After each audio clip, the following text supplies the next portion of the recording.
स्वागत है आप लोगों को मेरे चैनल पे। यहाँ मैं ड्रीम डिकोड या सिचुएशन या सिम्बल्स डिकोड करने के बारे में कुछ बताने जा रही हूँ। हम जो ट्विन फ्लेम्स होते हैं, एम्पैथ्स होते हैं, यानी कि इंट्यूटिव होते हैं। कभी कभी मतलब बिना घटित हुए घटनाओं को जान लेते हैं। खास करके डिवाइन फेमिनाइन ज़्यादा इंट्यूटिव होती है और कुछ एम्पैथ्स जो मेल भी होते हैं, लेकिन डिवाइन मस्कुलिन जो उनको भी मिलता होगा सिंक्रोनिसिटी सिम्बल्स, लेकिन वो इतना डिकोड नहीं करते। वो बहुत ज़्यादा 3D में जुड़े हुए होते हैं। वो बहुत ज़्यादा भौतिक दुनिया को ही रियल मानते थे पहले भी, और एवेकनिंग के दौरान भी वो बहुत ज़्यादा इंट्यूशन को सुनना नहीं चाहते। यहाँ मैं एम्पैथ्स लोगों के बात बोल रही हूँ, डिवाइन फेमिनाइन लोगों की बात बोल रही हूँ। जब हमको पता भी नहीं होता कि जर्नी में है, तब भी काफ़ी हद तक डिवाइन फेमिनाइन एवेकन होती है, चीज़ों को डिकोड करती है, हर चीज़ों को पकड़ लेती है। जैसे मैं कुछ अपने इंसिडेंट बताने जा रही हूँ कि एक जब हालांकि हम पूरे लाइफ ही जर्नी में रहते हैं। एक्चुअली हमको काउंटर पार्ट से मिलने के बाद ही ज़्यादा एंजल नंबर दिखता है और बहुत ज़्यादा से ज़्यादा गाइडेंस मिलता है, वरना ड्रीम्स में कहीं चीज़ में मतलब कभी अच्छी या बुरे वक्त में हमको कभी ना कभी कुछ सिंबल्स मिलते रहते हैं कि कुछ लाइफ का खास मकसद है, या आने वाले घटनाएं कुछ खास है, या ये लाइफ कुछ खास है। इस तरह का चीज़ें होती रहती है। ठीक है,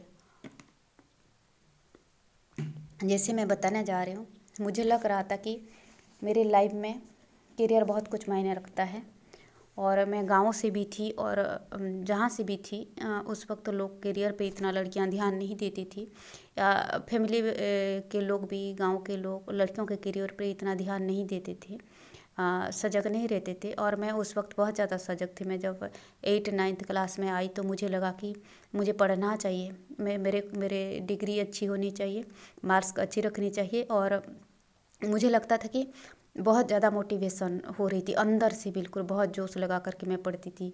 घर में यूँ ही पढ़ाते थे ताकि हाँ पढ़ना चाहिए, लोग पढ़ते हैं इसीलिए, कि कोई एम्बिशन रख के नहीं पढ़ाई। और मैं घर में बड़ी थी इस तरह का। नाइन्थ क्लास से जब से हुआ मैं बहुत अच्छा पढ़ना शुरू की। इंटर में भी मुझे हमेशा ये लगता था कि अच्छी मार्क लानी है, अच्छी मार्क लानी है, हायर एजुकेशन रखनी है, पढ़ाई बहुत करनी है, और जितना हो सके डिग्रियाँ बटोरनी है। यही मेरे इंट्यूशन मुझे गाइड करता था। हालांकि मेरी उम्र की लड़कियां, मेरे जो ख़ानदान की लड़कियां, आसपास की लड़कियां, किसी तरह का इस तरह नहीं था। और मैं ये सोचती थी कि ये लड़कियों को फ्यूचर की चिंता क्यों नहीं है, ये लोग क्यों किसके भरोसे चलते हैं ऐसे, और लोग इस तरह सिक्योर कैसे फील कर सकते हैं। मैं इस तरह का सोची। मैंने जब भी छोटी उम्र से थी लोगों को देखा लाइफ में कैसे लड़ाई झगड़ा होती थी हस्बैंड वाइफ के बीच में, घर में दरार होता था, लड़कियों की लाइफ में तकलीफ़ें आती थी। न्यूज़ वगैरह में जब लगता था कि इसका ये हुआ वो हुआ, तो मुझे लगता था नहीं भाई, पढ़ाई करना ज़रूरी है, लड़कियों की लाइफ यूँ ही आसान नहीं है या सिक्योर नहीं है। इस तरह का मुझे बहुत ही 14-15 साल से ही मुझे होश आया, और इस तरह का मैंने बहुत जोश से पढ़ाई किया। और ग्रेजुएशन के बाद जब घर वालों ने चाहा कि पढ़ाई बंद कर देते हैं, तब भी मैंने काफ़ी लड़ाई झगड़ा की, और मैंने हायर एजुकेशन के लिए मना ली उनको, और मैंने और 2 डिग्रियाँ पोस्ट ग्रेजुएट डिग्रियाँ ले ली। ठीक है, बात ऐसी है कि हम शुरू से ही काफ़ी इंट्यूटिव होते हैं। मुझे कहीं ना कहीं पता था कि मेरी शादी में डिले होगी, या शादी में इस तरह का परेशानी आएंगी, इस तरह का। और फिलहाल आजकल जब मुझे लगता है कि किस चीज़ में और कुछ भी दिक्कत होती है, तो मुझे ये लगता है कि मेरे पास अच्छी डिग्रियां हैं और मैं कभी भी नौकरी कर सकती हूँ। और ये जो डिग्रियां, जो सर्टिफिकेट है, मेरे को बहुत ज़्यादा सपोर्ट देती है अंदर से, कि मैं कभी भी किसी मोड़ पे भी मैं नौकरी कर सकती हूँ, या कम से कम ट्यूशन करके भी मैं पैसा कमा सकती हूँ। मुझे इस तरह का कॉन्फिडेंट है। और फिलहाल वो जो मेरा बड़े सहारा है वो डिग्रियाँ है। तो ये चीज़ मुझे पता था कि मेरे शादी को लेके, फ्यूचर के लेके ऐसी कुछ चीज़ें होंगी जो ये डिग्रियां ही मेरे काम में आएगा। और उस वक्त मेरे को मेरे इंट्यूशन बहुत गाइड करता था, और मैं पढ़ाई में ना बहुत जोर लगा दी। इतना मेरे को ताजुब होती है कि मैं 12-1-2 बजे तक मैंने जग जग के कैसे पढ़ती थी, चीज़ें याद करती थी, बहुत ही जोश आता था। ठीक है, तो कहीं ना कहीं हम इतना इंट्यूटिव होते हैं कि कौन सा चीज़ कब हमारे काम में आएगा, वो चीज़ को हम पकड़ लेते हैं। तो फ्यूचर मतलब मतलब कि प्रेजेंट टाइम में ही हम जान लेते हैं कि फ्यूचर में कुछ होने वाला है जो ये चीज़ें हमारे काम में आएगा, और हम उस चीज़ के ऊपर मेहनत करते हैं। ये ज़्यादा मैं डिवाइन फेमिनाइन की बात कर रही हूँ, जो लोग बहुत ज़्यादा एविकन होते हैं और जो लोगों ने वो चीज़ें नहीं किया, इंट्यूशन गाइड कर रहा था, वो लोग पछता रहे हैं कि हाँ मेरे को तो ये चीज़ लग रहा था, मैंने ऐसा क्यों नहीं किया। कभी ना कभी वो चीज़ को वो लोग पछता रहे हैं। दूसरी चीज़ मेरे को ये लगता था, एक सीरियल आता था, नादान परिंदे घर आजा, नादान परिंदे उसका टाइटल था। मुझे पता नहीं वो चीज़ें ना मुझे बहुत अट्रैक्ट करता था और मेरे दिल के गहराव को छू लेता था। उसका जो टाइटल था आता था, एक मासूम बंदा था, चीज़ों को समझ नहीं पाता था, फिर बॉर्डर के उस पार चला गया, इस तरह का कुछ हुआ। तो उस एक सीरियल का टाइटल था नादान परिंदे घर आजा घर आजा। जब उसका टाइटल सॉन्ग बजता था ना, मुझे बहुत रोना आता था और दिल से ना बहुत, जैसे ऐसे लगा या मैं घर से भटक गई हूँ या कोई भटक गया है या मैं बिछड़ गई हूँ या कोई बिछड़ गया, इस तरह का लगता है कि कुछ एक अधूरापन सा, कुछ एक छटपटाहट छटपटाहट दिल के अंदर से आता था। इस तरह का जब आता है कि घर लौटना, घर वापसी, जैसे घर आजा परदेसी तेरा देश पुकारे, इस तरह का एक था। कोई कोई और एक देश में निकला होगा चंद, इस तरह का ना कुछ बिछड़ जाने वाला गाना किया कि किसी धरातल से छूट जाना, किसी दूसरे धरातल से, जैसे कि लगा कि ये घर नहीं है, कहीं दूसरे जगह पे हूँ, कोई अपना बिछड़ गया, इस तरह का ना।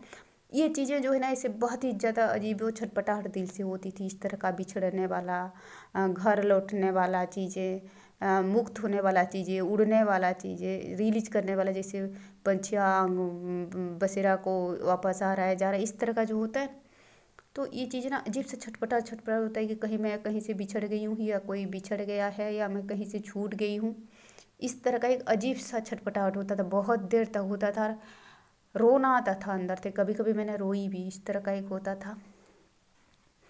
तो अभी जब जर्नी हो रहा है तो वो चीज़ें मैं डिकोड कर रही हूँ। डिकोड सिर्फ जर्नी के दौरान नहीं होती, पूरा लाइफ ही हमारे जर्नी होती है, यात्रा होती है, ठीक है ना। ऐसे ऐसे कुछ घटनाएं यादें हुए हैं जब उस वक्त ना हमको लगता था कि ऐसा क्यों महसूस हो रही है। जैसे सेपरेशन का गाना सुन के भी मेरे को बहुत पहले से बहुत रोना आता था मेरे को, जब मैं पढ़ाई करती थी। हालांकि उस वक्त मेरा कोई अफेयर भी नहीं था, ठीक है। आया मैंने डिसाइड कर ली थी कि ऐसा कुछ होगा ही नहीं किसी के साथ और मैं इस चीज़ों में नहीं फंसना है मुझे। उस वक्त भी डिसाइड की थी। अब जब भी इस तरह का सेपरेशन का जुदाई का गाना होता था, मुझे बहुत ही रोना आता था सुन के। जैसे कर गई शाम मिलन की वादा, यमुना किनारे यूँ खड़ी है राधा, ऐसे गाना छूट के ना सुन के बहुत अजीब से छटपटाहट छटपटाहट होता था कि मैं फिर खुद को पूछती थी, ऐसा तो मेरा किसी से अफेयर भी नहीं है, ऐसा कोई अच्छा भी नहीं लगा, ऐसा क्यों होता है मेरे, ऐसा क्यों लग रहा है मुझे। तो अभी मैं वो चीज़ें डिकोड कर रही हूँ कि शायद वो पास्ट लाइफ का होता है। जब पास्ट लाइफ की चीज़ें मेरे को चैनलाइज्ड हुई है, मेरे को मेरे पिछले 2 लाइफ का सारे इम्पोर्टेंट घटनाएं चैनलाइज्ड हो चुकी है और मैंने पूरा कहानी जोड़ लिया कि पास्ट 2 लाइफ में क्या हुआ था एक्चुअली। और मैंने वो काफ़ी चीज़ें रिलीज भी की पास्ट लाइफ का। तो ऐसे होता है, काफ़ी सारे ट्विन फ्लेम लोगों का सेपरेशन से ही पास्ट लाइफ गुजरा हुआ होता है, ठीक है। और बहुत लोगों का ऐसे ही, और साथ भी होते हैं तो अजीब सा कार्मिक सिचुएशन होता है जिसकी वजह से ये लाइफ में भी उन लोगों को काफ़ी दिक्कतें हो रही है रीयूनियन में आने के लिए। तो अगर आपको वो चीज़ें चैनलाइज्ड होगी तो वो चीज़ों को आप आसानी से रिलीज करोगी। जैसे कुछ ऐसे मैंने कुछ चीज़ें रिलीज करने को, बहुत ही दर्दनाक सिचुएशन था कुछ, तो मैंने यूं ही नॉर्मली मेडिटेशन में रिलीज करने को कोशिश की, वो चीज़ें रिलीज नहीं हुई। फिर मैंने उसको सोचा अपनी लाइफ में उतारा कि इस सिचुएशन में एक्चुअली मुझे क्या महसूस हुआ होगा। फिर मैंने मेरे कुछ दोस्त को, क्योंकि मैं योगा टीचर हूँ तो मेरे काफ़ी सारे योगा टीचर के साथ पहचान है, मेडिटेशन लाइन में, ये साधना की लाइन में लोग होते तो मेरा पहचान होता है। फिर मैंने एक फ्रेंड को पूछी कि कौन सा मेडिटेशन ज़्यादा पावरफुल है, तो उसने बोला कि विपस्सना जो है बुद्धिज्म का, वो बहुत ही पावरफुल है। तो मैंने नॉर्मल मेडिटेशन में रिलीज करने की कोशिश की, चीज़ें रिलीज नहीं हुई। फिर मैंने विपस्सना सर्च किया, बहुत ही कुछ सिंपल टेक्निक्स, और मैंने 3-4 दिन किया तो काफ़ी चीज़ें रिलीज हुई। आपको कैसे पता चलेगा कि चीज़ें रिलीज हुई है? मेडिटेशन करने के बाद आपके दिल भारी भारी होगा, रोने को मन लगेगा, या तो आप रो भी लोगी, या मेडिटेशन के दौरान भी कभी कभी रोना आ सकता है। मेडिटेशन के दौरान रोना आना भी कोई बुरी बात नहीं है, इमोशन रिलीज होती है। आप ऐसे